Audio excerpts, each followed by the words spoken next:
Mais um resultado com 90% da culpa da arbitragem, que é a pior do mundo. Edna Alves. Não ela, mas os árbitros brasileiros entram nesse know-how dos piores do mundo. Por culpa da CBF, tá? A CBF tem muita culpa nisso. E a gente vai falar sobre isso aqui no canal do Pedro Ramiro. Deixa o like, se inscreva no canal e torne-se membro para você ter acesso às informações exclusivas.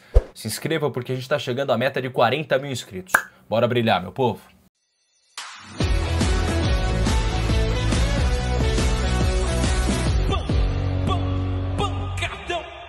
Meu povo, vamos lá. Antes, repetindo, pedindo para você se inscrever no canal.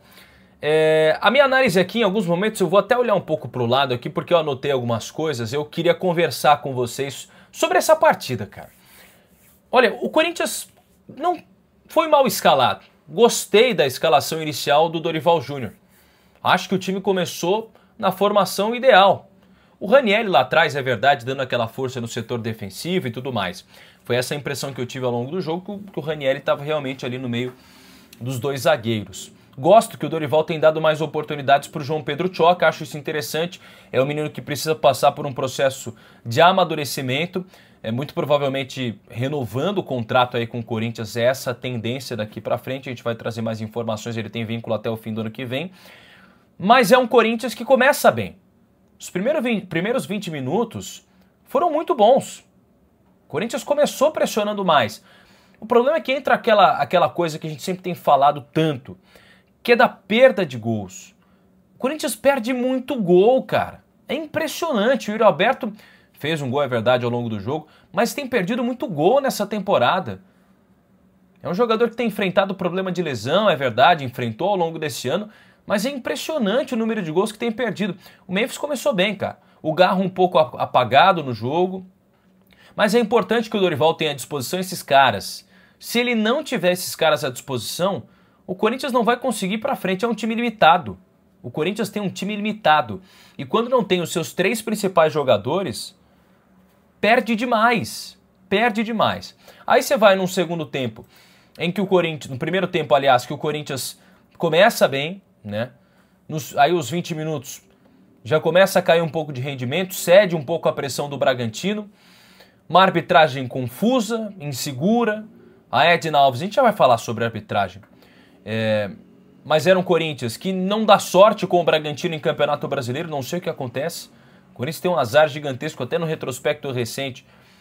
São 10 vitórias para o Bragantino aí contra 8 do Corinthians. E 10 empates, né? Em Bragança Paulista. Cara, é um bagulho bizarro. E aí o Corinthians começa a partida melhor, mas aí, ao mesmo tempo, com a pouca participação do Garro, nenhuma do Memphis em alguns momentos, o Yuri muito mal, né? E o Ranieri ainda se machuca, mais uma vez o Ranieri machucado aos 24 minutos e entra o Andileri. O Andileri, para mim, é o jogador mais inexplicável desse elenco. Porque é o seguinte, tem jogadores que você entende, cara, ó, Félix Torres não vai entregar muita coisa. A gente já sabe disso. O Kaká não vai entregar muita coisa. A gente já sabe disso. O Maicon não vai entregar muita coisa. A gente sabe disso. O Garro é um cara que se espera muito que entregue. O Yuri é um cara que se espera que entregue. Mas o Andileri, ele começa o ano muito bem. Vai bem no Campeonato Paulista, um cara seguro. Impressionante o começo dele.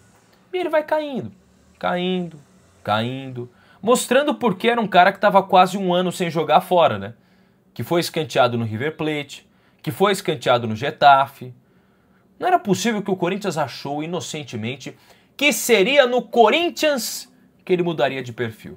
E os caras ainda estão tentando renovar o contrato com ele. É impressionante.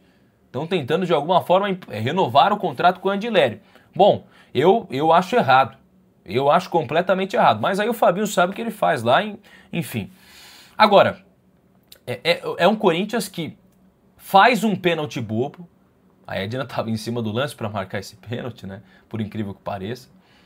Faz um pênalti horrível, ridículo. Aliás, o Corinthians tem perdido tantos pontos por erros, vacilos. Pô, esse do Andileri, o Kaká contra o Internacional, cara. O Kaká contra o Internacional faz aquela besteira, cede o empate pro Internacional. É ridículo o quanto de ponto que o Corinthians tem perdido por por jogadores displicentes, jogadores que não entendem o peso do clube. Tudo bem. Agora eu quero entrar no âmbito da arbitragem. Aliás, é importante lembrar que o Bragantino vinha, né, de uma possibilidade ali de zona de rebaixamento, o time vinha de 4 derrotas seguidas, né? E aí, estava recuando para acabar com esse jejum. E o Martínez, né, entra na confusão da arbitragem. A Edna Alves apita, né, a expulsão ao mostrar um segundo cartão amarelo de uma maneira ridícula para o Martínez, né, de uma maneira que eu discordo. O Martínez é expulso. Você pode apontar que talvez o erro do Dorival foi não ter tirado o Martínez? Talvez. Porque o Martínez é um cachorro louco também, né? É um cachorro, é impressionante o quanto esse cara é afobado. É impressionante. Tem gente que gosta, tudo certo. Mas é impressionante quanto todo jogo esse cara é afobado. Aí ele é expulso. O Corinthians, o Yuri puxou um contra-ataque num erro infantil do zagueiro Marques lá do Bragantino. Passou pro Memphis, que chutou forte. O Cleiton deu rebote e o Yuri aproveitou. 1-1. E aí entram Maicon e Carrilho. Não entendi porque o Maicon entrou, mas tudo bem. Guinegão, né, volta pro banco e não entra, que eu acho um erro. E aí o Bragantino, que é um time sem personalidade, que pouco fazia, entra lá e consegue depois de um tempo o resultado. E aí entra a confusão da arbitragem da Edna Alves, que para coroar a péssima atuação dela, né, teve aquele lance ainda com o Charles. Sim, ela amarelou pro Charles, que até merecia ser expulso, mas deu amarelo. Depois, sem ir ao VAR, ela é expulsa. Ela não poderia fazer isso, cara. É impressionante, cara. A CBF, ela consegue errar em todos os momentos com relação à arbitragem. A Edna estava afastada há um tempo, sem apitar na Série A do Campeonato Brasileiro. Precisava ser num jogo tão importante como esse, um jogo que mexe com uma torcida grande, como a do Corinthians. Eu não estou dizendo que você não precisa colocar em jogos. Eu estou dizendo que você pode começar em jogos menores, com pressão menor. Mas num jogo como esse, com 40 milhões de torcedores que acompanham o Corinthians, era o jogo para ela apitar essa partida? Olha, a CBF em muitos momentos tem método, tem algumas questões que são inadmissíveis. E infelizmente quem sai prejudicado não é o Corinthians, não é o Bragantino, é o futebol brasileiro. Mais uma vez, obrigado pela sua audiência, se inscreva no canal e deixa o like.